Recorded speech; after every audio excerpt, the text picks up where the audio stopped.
Okay. Good afternoon, everybody, and thank you so much for joining us to this fair Geothermal Talk podcast. Today we have a special guest. Her name is Caity Smith, and we are going to share a very good time with her. Please, Caitlin, can you please introduce yourself? Hi, Dominica. Yeah, great to talk to you. Thank you so much for having me on the podcast today. I feel really honored to be invited. I'm Caity Smith. I have worked in the geothermal industry for about 15 years now. I'm currently a geothermal project manager with the National Renewable Energy Laboratory, or NREL. But I've really worked on all sides of the industry. I started off working for a drilling consultant. I worked for engineering firms. I worked for the United States Energy Association, which is a nonprofit organization um, funded by USAID. So, doing a lot of work internationally to help build capacity around geothermal knowledge in Eastern Africa. Um, I love the industry. Personally, I'm married and have live in Golden, Colorado, where it's absolutely beautiful. Although we are expecting snow this weekend again. So I live out here with my husband and our cat and our dog. I'm originally from California, and so I've lived in California, DC, and Colorado for geothermal work.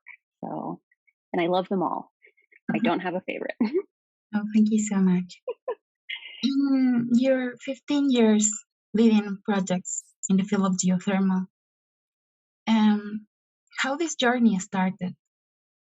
Yeah, so I think I definitely took a very non-traditional journey to the geothermal industry. Um, I originally wanted to be a lawyer, and I was going to school, getting my degree, and I was planning on being pre-law with a bachelor's degree in psychology. And my freshman year, I took an environmental studies and planning class just to meet one of my general requirements. And it just so happened that the professor of that class was getting ready to retire.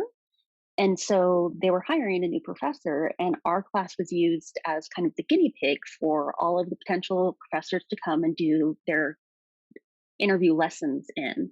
So, over the course of 5 weeks in that course, we really branched out from just like the basic intro to environmental studies and planning and got this really great broad view of environmental studies and planning.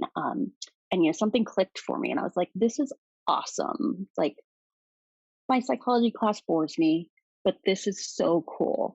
So I actually changed my major to environmental studies and planning.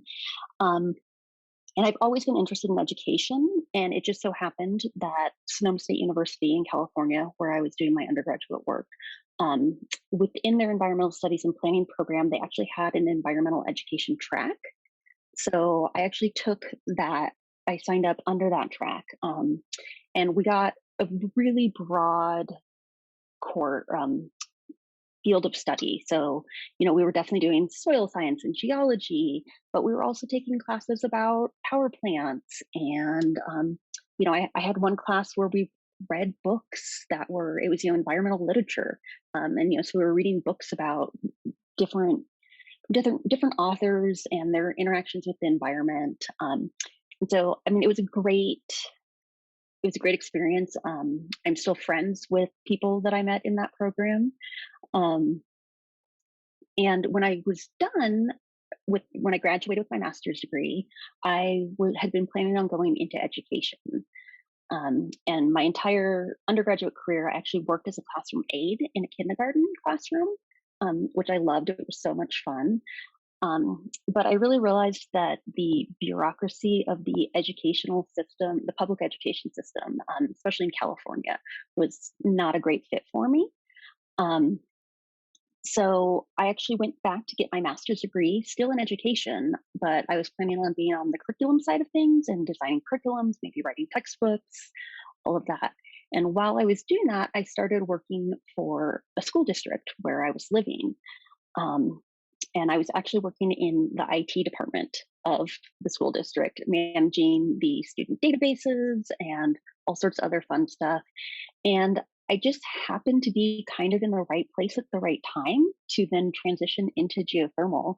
So, one of my colleagues, who was the lead secretary at one of the elementary schools, her husband worked for a small geothermal company in Santa Rosa.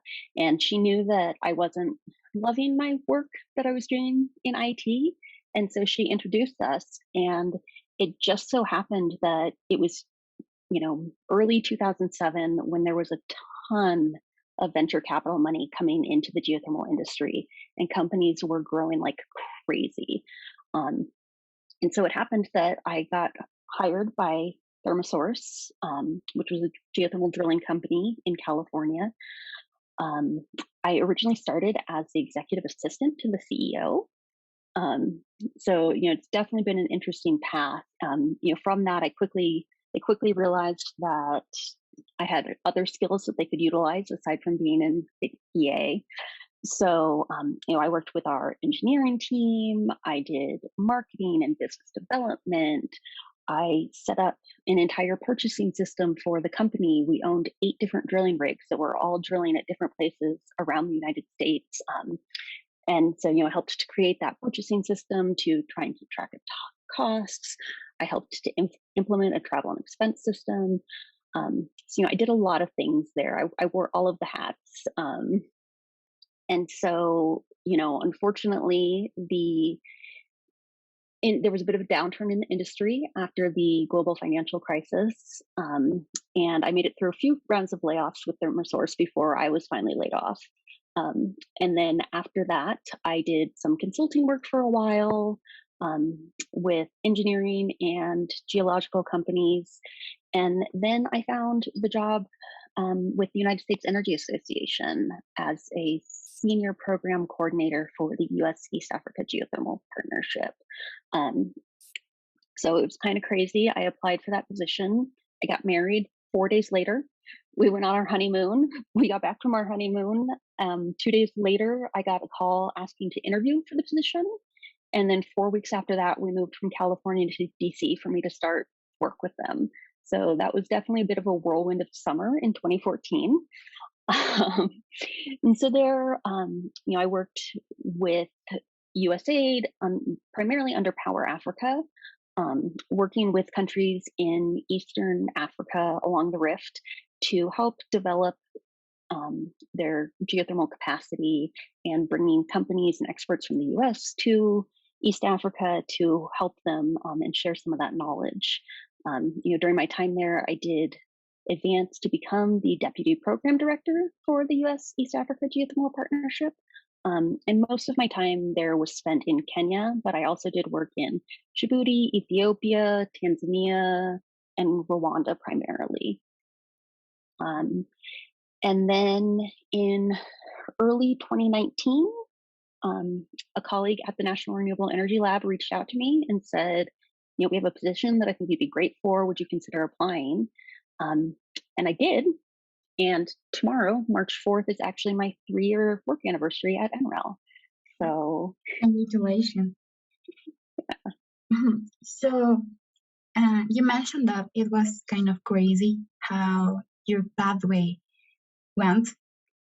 However, I could see that based on the school training that you had, I guess, or my interpretation could be like that gave you the leadership component that you have.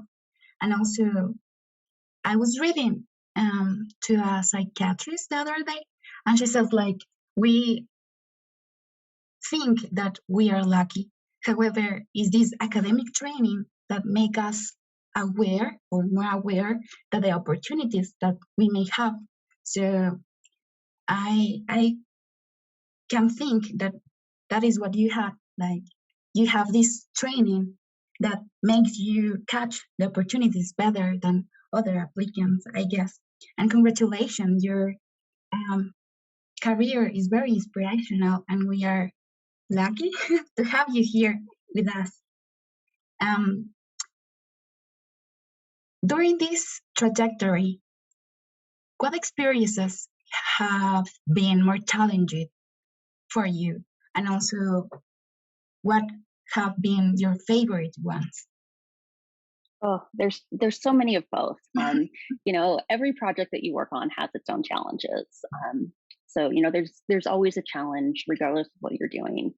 Um, I think for me, one of the big things was, when I first started with the United States Energy Association, and I think 2 months after I started, I went on my first business trip to Africa, and I'd never been to Africa before, and I went by myself. And so it was just, a matter of learning about the other cultures of the countries that I was visiting and working in, which was amazing and rewarding, but also a bit of a challenge because, here in the United States, we often, have very set business practices, and those aren't necessarily in place in other places in the world.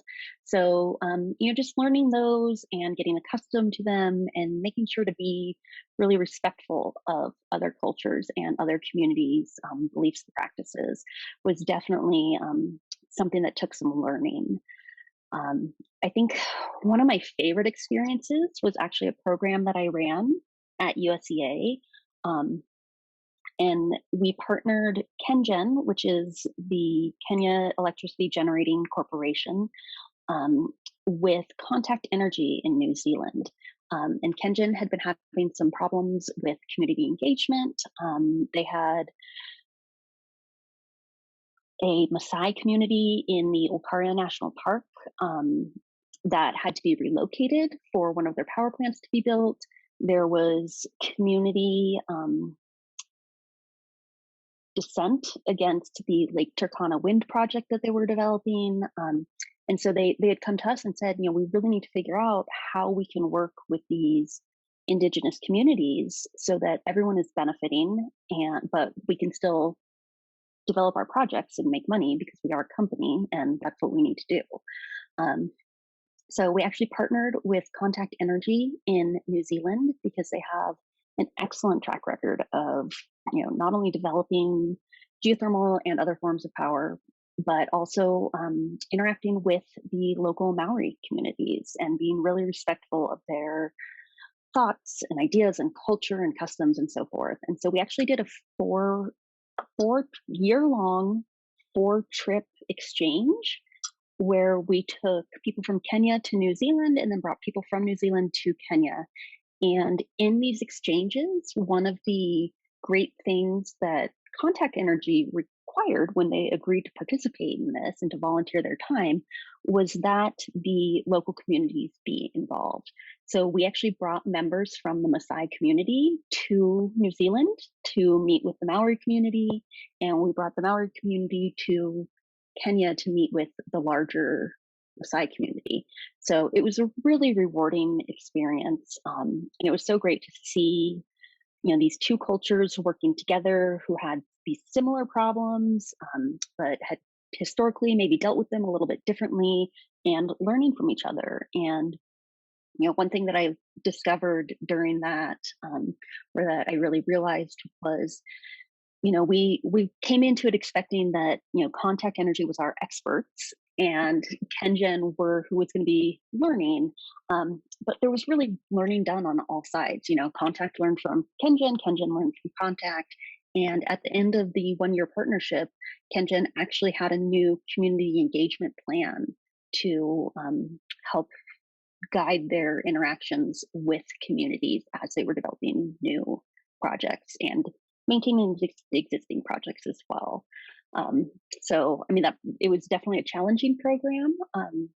For instance, when we took the Maasai to New Zealand, they didn't even have birth certificates. So we had to get them birth certificates so we could get them passports so that they could travel. So, there was a lot of logistics and moving parts, but it was a lot of fun and really rewarding in the end. Thank you for sharing this experience. And yeah, during the geothermal project, there is a lot of areas that got involved, and the social area is an important aspect. In my country, Ecuador, they are dealing with that aspect as well, because there are potential areas where projects can be done. However, there are communities that live in these areas and there is a struggle over there.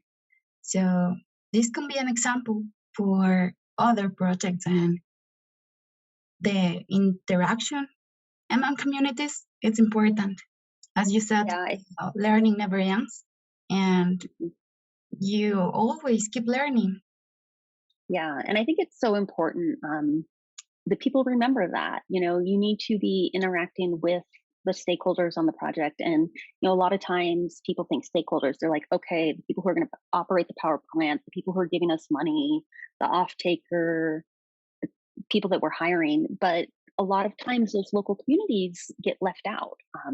And I would potentially argue that they are one of your more important stakeholders, because they can make your project easy or really difficult.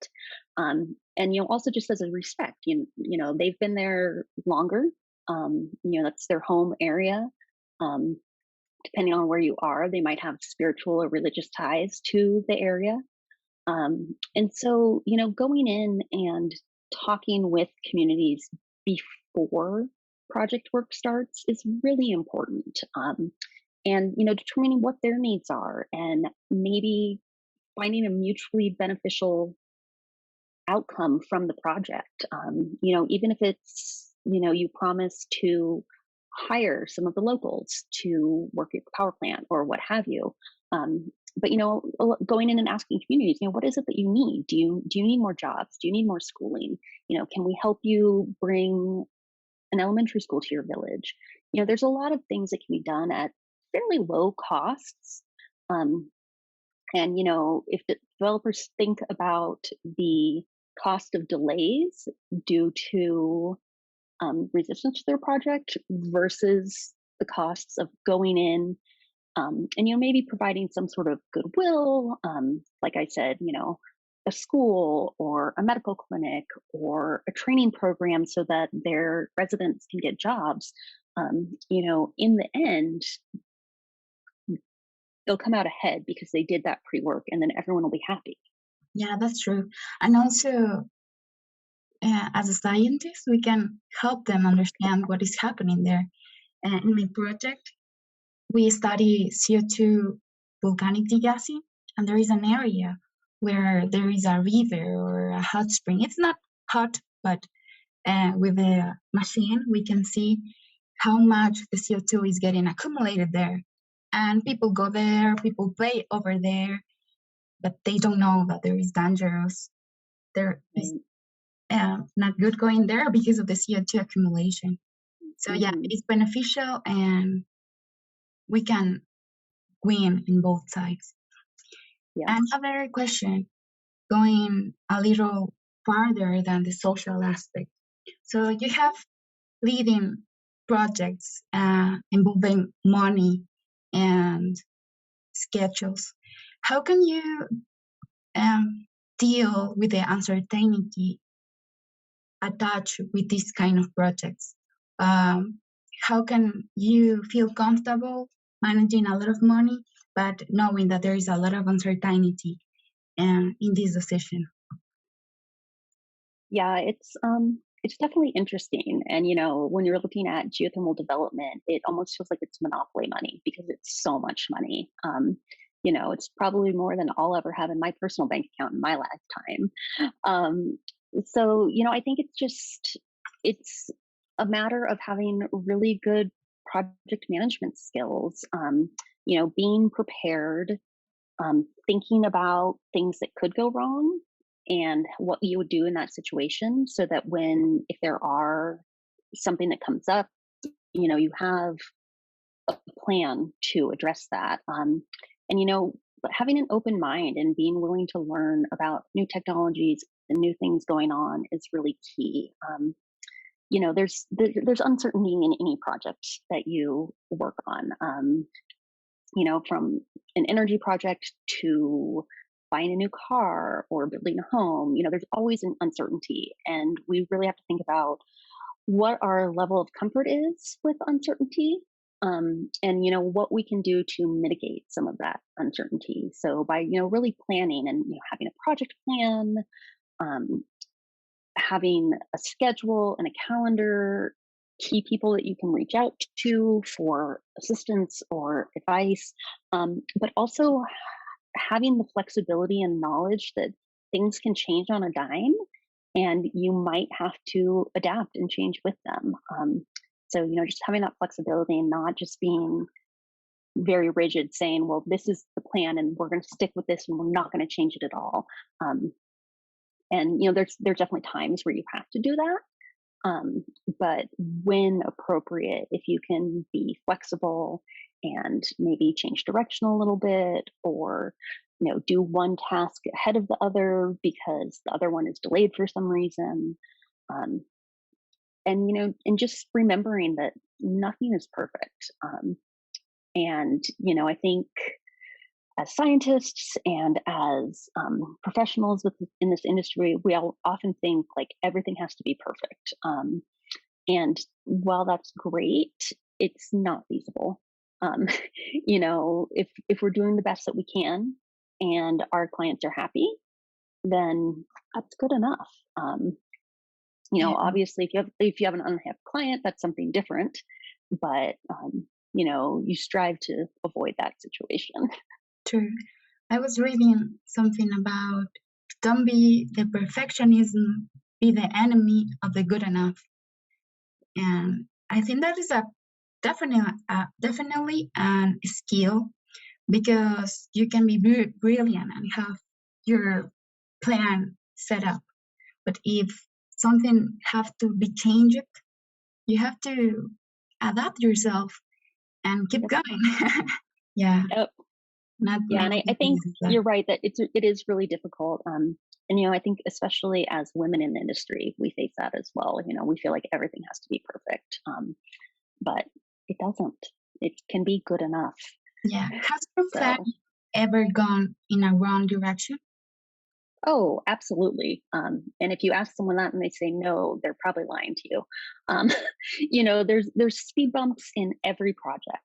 Um, Things, as I was saying, sometimes you have to be able to pivot on a dime, and make changes. I can think of one example where I was helping to manage a drilling program in the Caribbean, and we were really time constrained. And so we'd done all this work to get all of the equipment that we needed there ahead of time.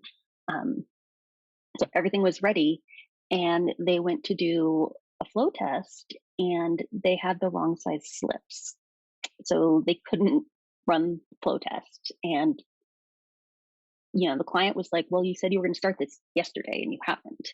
And we were like, well, we can't.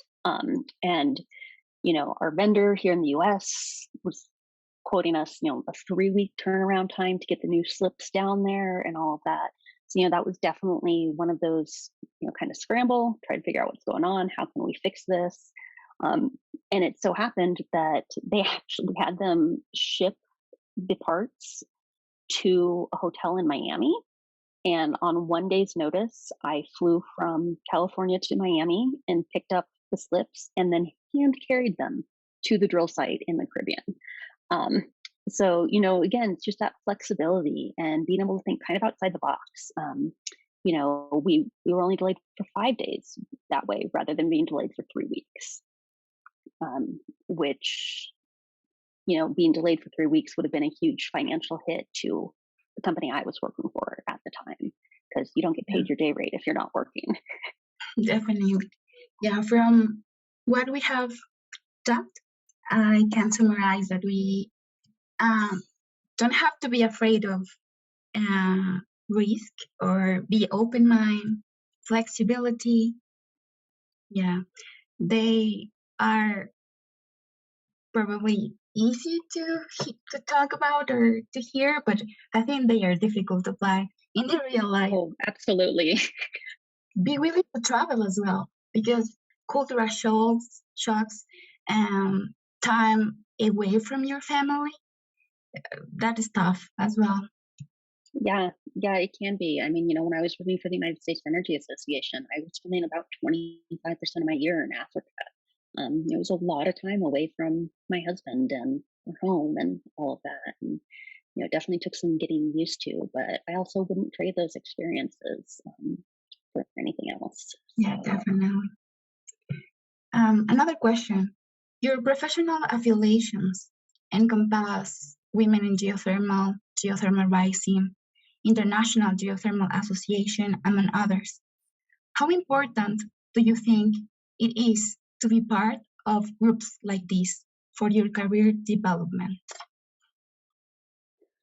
So I think that the key important thing here is having the ability and opportunities to interact with other people in the industry, especially when you're just starting out. And professional organizations definitely help with that. Many of these organizations have lower membership fees for students, or with the case of Wing, membership is free for everyone. Um, and being connected to the community and knowing what's going on is really going to help with career advancement. Um, do you have to be a member of these organizations? No. Will your life be easier, and will you meet more people and be more up to date on what's going on in the industry and see new job opportunities? Yeah. Um, so, definitely, I know, especially for students, there can be a bit of a financial barrier to joining some of these organizations. But, also keep in mind, like Wing and Geothermal Rising are both affiliate members of IGA. So by being members of those organizations, you're a de facto member of IGA as well. And then, as you progress into your career, often your employer will pay for a lot of those professional memberships for you. And then, two great free resources that I can think of are Women in Geothermal, Wing. So, membership is free for everyone. Wing's goal is to be 50% male, female split in membership. So everyone is welcome to be a part of Wing. And Wing has LinkedIn, Facebook, Twitter, Instagram pages where people are constantly posting stories about new projects that are happening or new job opportunities. So just being looped in on those is great. And then Alex Richter, who has the website Think Geoenergy, has a weekly newsletter that's also free that basically does a roundup of all of the geothermal news from around the world. And includes job postings and all of that. So that's a great resource as well, which there's no financial commitment. Obviously, if you have the ability, you can toss some money Alex's way to help cover his operating costs. But he does provide the newsletter free of charge for everyone. No, thank you. Two final questions. The first one is, your career path will be in geothermal energy, or do you think it can change and you can shift into another alternative energy? So I've thought about that a lot over the years, and I've had opportunities to leave the geothermal industry, and I've chosen not to. Ideally, I will absolutely stay in the geothermal industry for the next 20 years until I retire. But you can also, you never say never. You never know what's going to happen or if the market's going to crash. So again, we go back to being flexible, and knowing that things might change in the future. But as I said, ideally, I love the geothermal industry. I love the people I work with. It's so amazing to me how open so many of the people in the industry are. And the industry's changed a lot since I first started in it, 15 years ago. But you can call up the people who have 40 or 50 years of experience, and ask them questions. Or if you run into them at a conference, they're more than happy to talk and share their experiences and give advice. I think it's a great community here in the US and internationally. Yeah, that's correct.